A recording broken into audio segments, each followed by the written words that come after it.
The first thing I want to share with you, because it's exciting,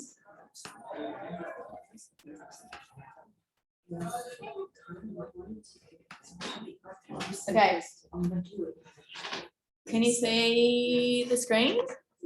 So you know I did this like ultrasound little card with like a system for how you do your abdominal ultrasounds. I've put together an echo one, which I find very visually pleasing, and I'm not sure how useful it's going to be. So you guys are my trials, guinea pigs, that's the word, not crash test dummies.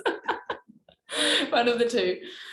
So I thought it was just a good opportunity to talk through the kind of standard views that we get in an echo, which you will see me get all the time, what I'm measuring and why, and understanding a little bit more of the kind of physiology behind why we're getting the measurements. And by understanding that, it's going to make the acronyms that are sometimes different on the screen and on the form a little bit easier to understand.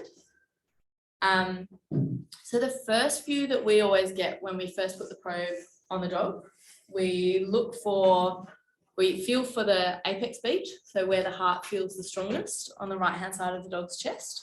Dog's lying in right lateral recumbency, so the underside. And then we put the probe on, and what we're aiming for is just to get the heart in long axis. So in this picture, and it's quite small, but left atrium here, left ventricle here, right atrium here, right ventricle here. Can everyone see that? Now this view is really good for assessing the left-hand side of the heart. It's not that great at assessing the right-hand side of the heart because it's too close to the probe, it cuts off the right atrium quite often. It's really important when we do this view that we're not getting the outflow tract in, which is actually the 5-chamber view, because that will underestimate the size of the left atrium. So from this view, the measurements I'm going to get are LA long, because it's the left atrial diameter in long axis. When you take that measurement, you have to take it during systole, so mitral valve closed. And your measurement has to be across the widest point of the left atrium, parallel with the mitral valve. So you can't sort of go, well, that's a longer dimension, I'm going to go that way. You have to go parallel. And same thing with the right atrium, parallel with the tricuspid valve and right across, and that's a really hard measurement to get. Now I try and get these, but I sort of roll my eyes at it because there's actually no normal ranges for these measurements. So you sort of, it's really important that you've looked at the heart and tried to maximize and get a feel for how big the atria are. It's really important that you see left atrium's a little bit bigger than right atrium, or left atrium 6 times the size of the right atrium, or right atrium's bigger than the left atrium, and you've kind of done that comparison. But actually the measurements themselves don't mean very much. Does that make sense? And then in the required views that I would want somebody else to get if I was looking at their echo, I would want a video in long axis like this, and really putting the mitral valve right in the middle of the image.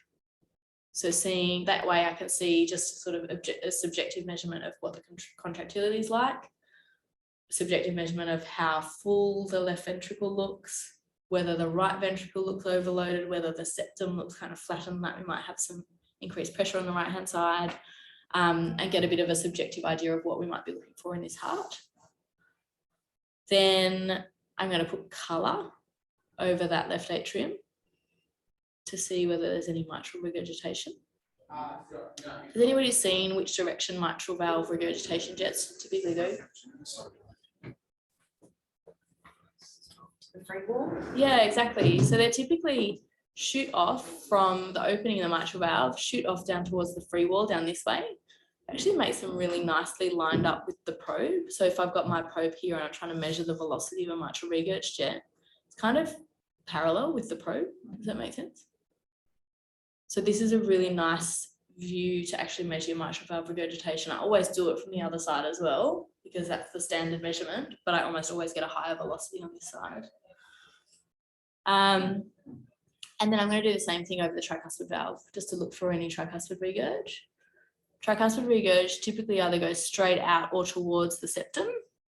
So you can sometimes measure it on this view, but more often I need to do it from the other side because it's just too close to the probe. You can't get the right angle, underestimates the velocity. You can't overestimate it if you get super fast, that's it.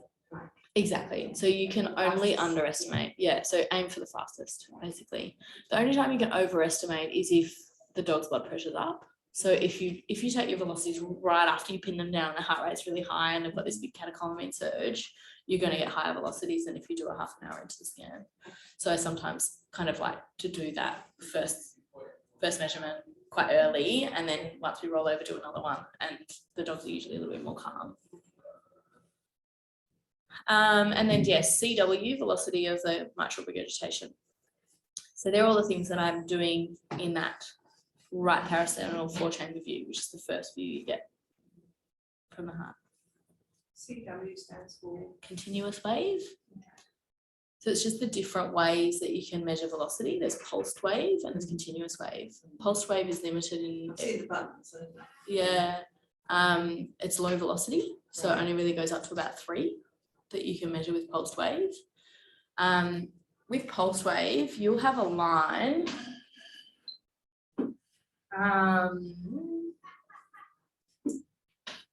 So if I've got my line down through this way, pulse wave gives you a gate. So there's 2 little lines on the line. Yeah. And when I'm doing pulse wave, I'm only measuring the velocity at that point between that little gate. Yeah. Whereas with continuous wave, I'm measuring everything flowing along that line. So you think when I'm doing a continuous wave mitral regurgitant jet, I'm actually going to be getting some right ventricular inflow stuff as well, and potentially the right ventricular outflow tract in there as well. So I need to make sure that I've got my view that's pure 4-chamber view, no outflow tract in there. Yeah. To make sure that I'm minimising the risk of that artifact. Yeah. And same thing when you flip over and do the other side, we do most of the continuous wave measurements with both the aortic, like if we're looking for aortic stenosis or mitral regurg, they're the 2 high velocity things that we see. And we're having to use continuous wave, you've got to make sure you've got a really clean image, that you're not getting like another outflow tract or another signal in there. and then you use the pulse wave for obviously lower velocity, but that would be an example. So what's the example? So normal aortic velocity, normal pulmonic velocity. We're going to go into the velocities a little bit once we go through sort of what views we're getting.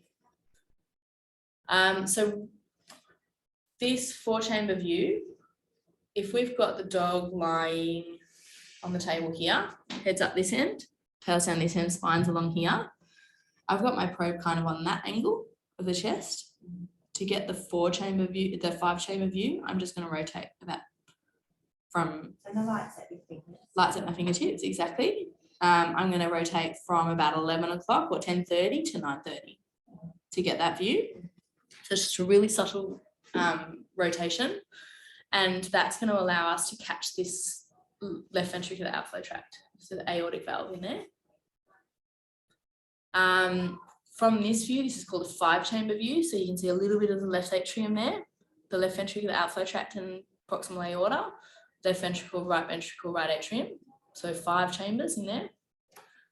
And I want you to do colour flow over the left ventricular outflow tract to have a look at the flow through the aortic valve and any regurgitation from the aortic valve. We're going to do PW, pulse wave, velocity and pressure gradient of the aortic flow from this view. We're going to repeat that from the other side.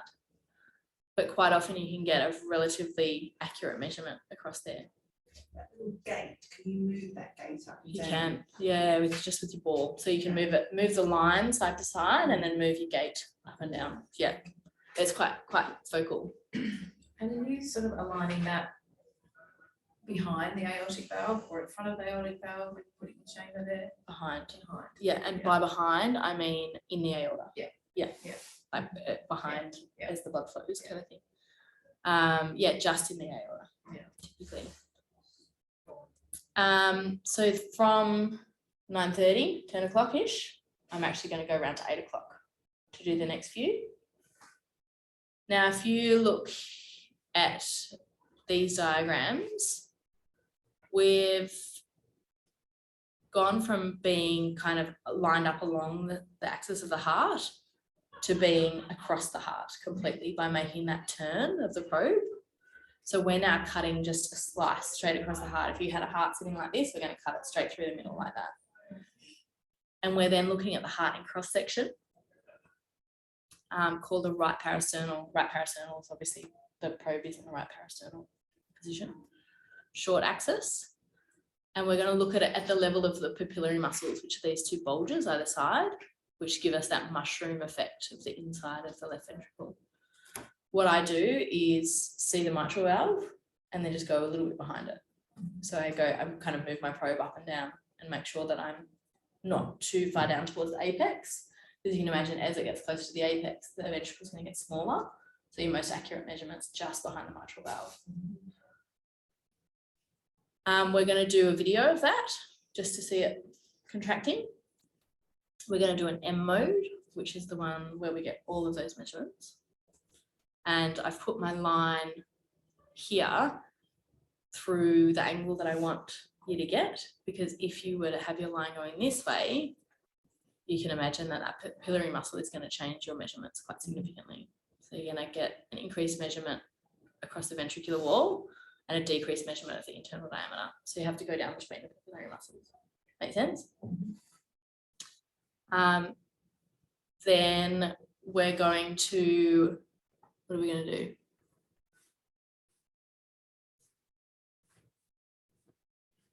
Oh, sorry, we're still right parasternal short axis, but we're going to see how this is kind of fanned from the apex of the ventricle up through the mitral valve, up through the LAAO, so up through the aortic valve there. So we're going to fan, we're still in the 930 position, but we're going to tilt, or not 930, 830.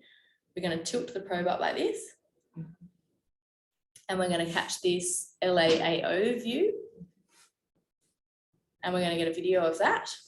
And what we're checking with that is, does the aortic valve look like paper? Should be really thin, should be really hard to see because it's really thin. If you've got a thickened aortic valve or bright aortic valve, it can be indication of endocardiosis or potentially aortic stenosis. So you said thickened or what? Or bright, if it's hyperechoic, yeah. Or knobbly, sometimes you can get dysplastic changes as well that make it like thicker and stand out more. And almost always with any kind of endocardiosis or endocarditis, you're going to get regurgitation as well. So you would have seen that in your 5-chamber view when you put the colour flow on. So we're going to get a video of that. We're then going to do our LAAO measurement. Does everybody know how to, like, the lines and the rules about getting that measurement? Can you tell me, does it slightly vary about where you cut it off? Yeah. Yeah, sure. You show us how you look at it. For sure. So see the aortic valve there as a peace sign? Yeah. So we want to do a line through the middle of the aortic valve there that is completely overlying that kind of gap between valves. Yeah. So one line there. And we're going to do our left atrial measurement just from the end of that line across to the edge of the left atrium. Yeah, so it's going through one line of the valve on the bottom line. It's got to be that line of the valve. Yeah. And then just go straight through. And then go straight through, and they have to be like, it has to just look like a straight line through. You can't sort of go like that or like that. Yeah, I watched one YouTube video and they're doing something where they drop down. Yeah, one of the books I looked at did as well. Yeah. Most people have seen it, yeah. They do a cross, but then they were like, I can't remember it exactly, but then there was something they dropped down a little bit, so it's a bit of a obtuse. Really? Yeah. Interesting. I might have to look that up. But yeah, the way that I've been taught is just do it as a straight line. Exactly. But making sure, so I guess the important thing is when you get that view is to make sure your peace sign is such that the lower leaflet is going to be where you're getting a good picture of the Exactly. You've got to have everything lined up. So sometimes you've got a little bit of like a bulge out there and you're just catching a little bit of the aorta in your view. You just got to rotate your probe a little bit that way. And if you're catching a little bit too much on this side of the kind of inside of the ventricle, rotate your probe a little bit more that way. But it can be really hard to get it like perfectly lined up. And then the animal moves and it's all very annoying. So the LAAO measurement, this is where we've got normal ranges for left atrial diameter. So this is a really important one to try and make sure you're getting really consistent views on, but it is quite challenging to do. And even when I measure it 2 or 3 times in the same animal, there's a fair bit of variation between measurements. So it's not super easy. If the left atrium is huge, it'll show up. There's the subtle ones that it's hard. And then in this view, you can see the pulmonic valve over here. So from this view, I'll also usually measure the pulmonic velocity and have a look with colour whether we've got any pulmonic regurg or any turbulence through that valve. When you're doing your colour, make sure you're not putting colour over the whole heart. It's very overwhelming and confusing. Narrow down your window and just put it over the area that you're interested in. So I do like quite a tall window for that, so I can see that outflow, the actual pulmonic artery, and any regurgitation as well over that valve. Am I going to use pulse wave or continuous wave to measure velocity then? Yeah, pulse wave, exactly.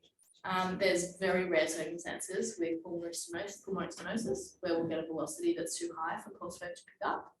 But it is actually, because you can get your line, continuous wave line just straight down there, it's actually not, you can use continuous wave and get an accurate measurement because there's not the rest of the heart overlying it and disrupting your signal.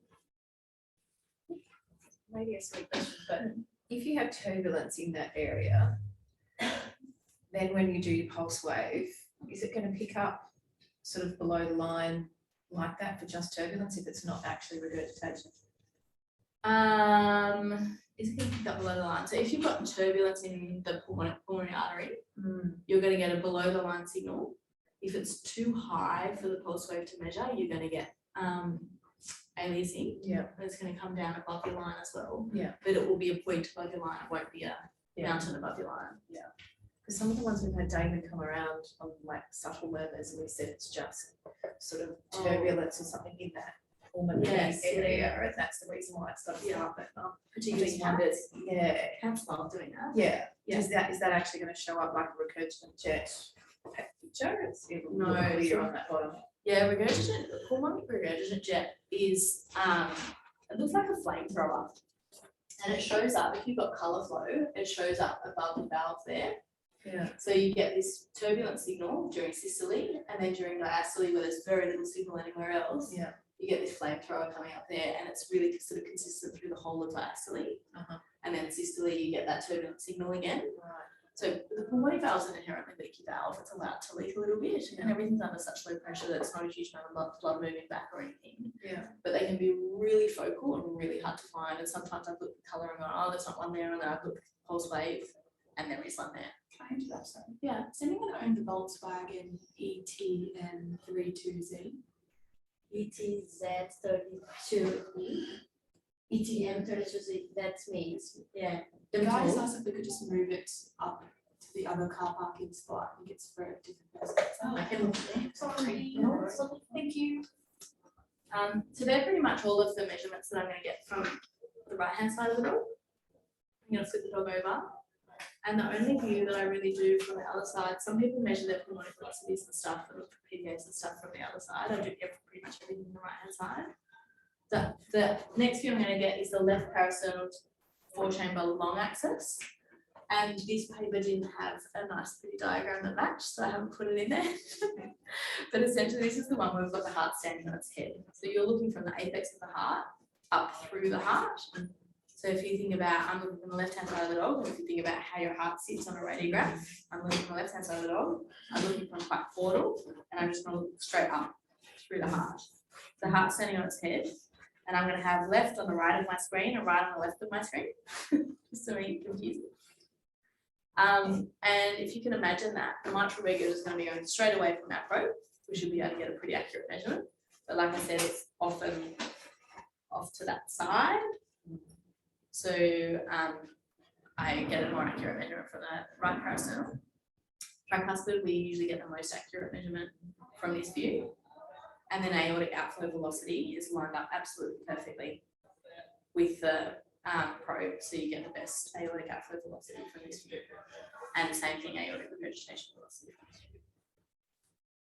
Okay, so Jill's going, I'm not sure. You get the perfect view. It's just a matter of whether we get the perfect view. So that's just practice, and it takes so much. Like, this is a head fuck. Really, it's so hard when you first start. It's so hard. Have you got like a little heart model, like a Pima Bendon I'm model? wanting one. No, I think I just have to try and get the images first before I think about too much. Conceptualizing. Yeah. I think that'll come with literally, time. if I've got the dog lying down, I Yeah. used to have the heart model sitting there in half so I could see the ventricles, see the four chamber view that I'm looking at, and then conceptualize that I'm now looking at that in half kind of thing. It does. There's pictures, but I've got those in the textbook as well. Maybe Yeah. a slice of. I'll work at this. Yeah. But it's just the left isn't They go all back left for a and right heart. isn't all right. It's all sort of twisted around. It is. Yeah, I find that exactly. super confusing. Yeah. So then I want to do this whiteboard thing to share with you why we're doing pressures and why we're getting pressure gradients as well, why we're doing velocities and pressure gradients. So I'm going to see about my drawing skills. No, that's good. Oh, That's pretty good. Especially without a stylus.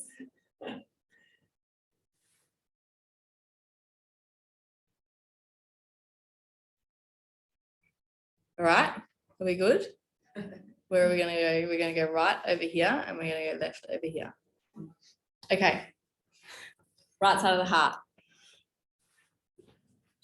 Right side of the heart. Which valve am I looking at? Tricuspid. Excellent. And here? Good. Exactly. So this is obviously not how it works. But for the sake of education, during diastole, which valve is open on the right hand side of the heart?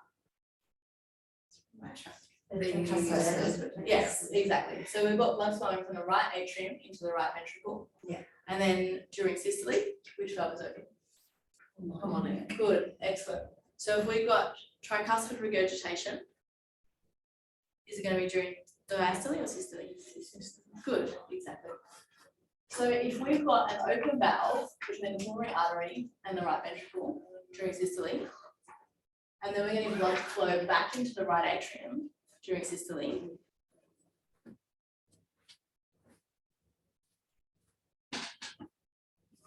First question, sorry. Before I go on to that. What governs movement of blood from one chamber to the next? Pressure, exactly, right. So to have blood flowing from the right ventricle into the pulmonary artery during systole, which has a higher pressure?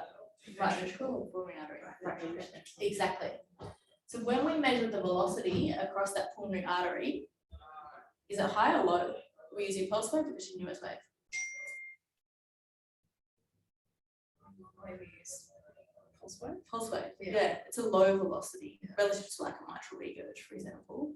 It's a pretty low velocity. So the difference in pressure from the right ventricle to pulmonary artery is quite small. And it's the force in the right ventricle which is pushing the blood into that pulmonary artery.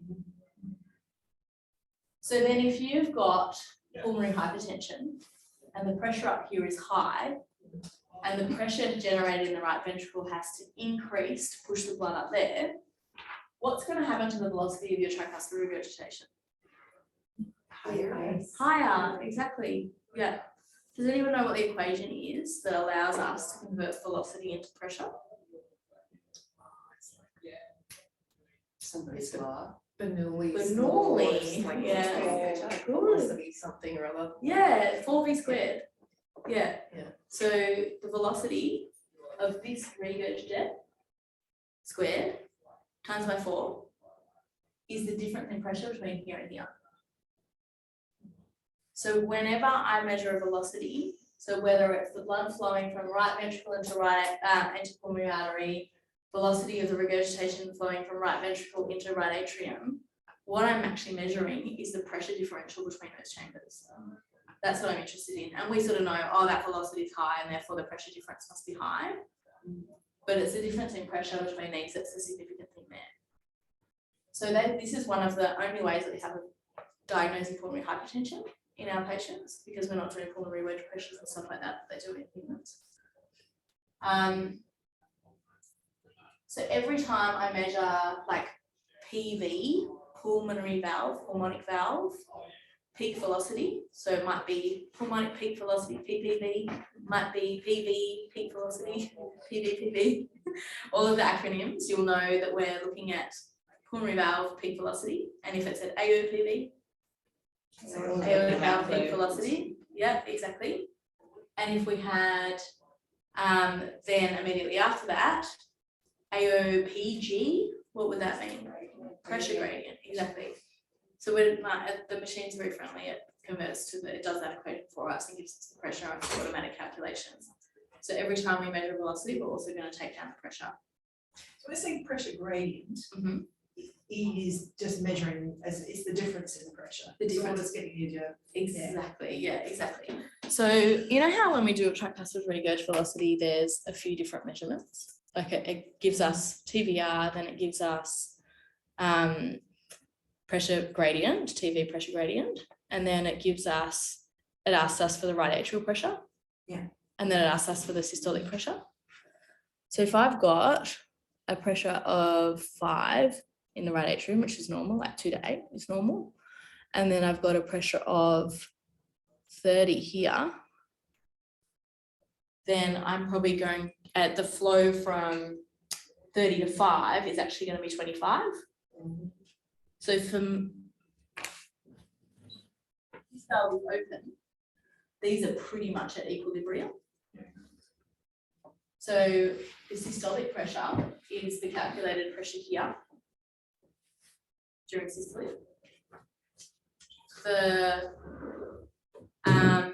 tricuspid regurg velocity is the difference in pressure between here and here, or the pressure gradient is the difference in velocity between here and here, which is going to come up at 25. And then I'm going to say to the machine, well, actually, we've had a year of increased pressure going up into the right atrium, and actually the pressure in here is now 10, or now it's 15, because we've got right atriomegaly, we've got evidence of right-sided congestive heart failure. So if I'm getting a velocity of 25, and this number is actually 15, then it's going to tell me that the systolic pressure is actually a lot higher in here than I had estimated it to be. So the difference, does that make sense? I'm getting a little bit of blank looks. Yeah, that's me, sorry. I'm gonna be honest. I've done that really, really badly. Well, it's because you're still saying 25. Yeah. If it's 15, it would only be 15. So how? Yes, no, you're exactly right. Okay, so let's change this so that I don't confuse myself. So if we've, I'm going to rub this out. Okay, so I don't know what this number is at this point.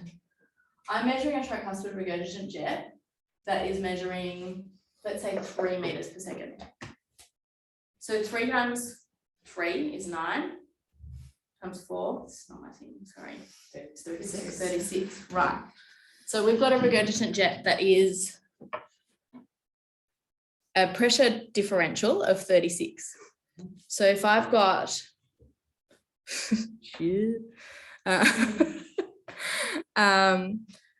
so if we still had a pressure in the right atrium, a normal right atrial pressure of 5, then the pressure in here would have to be 41, exactly. Yeah. Does that make sense?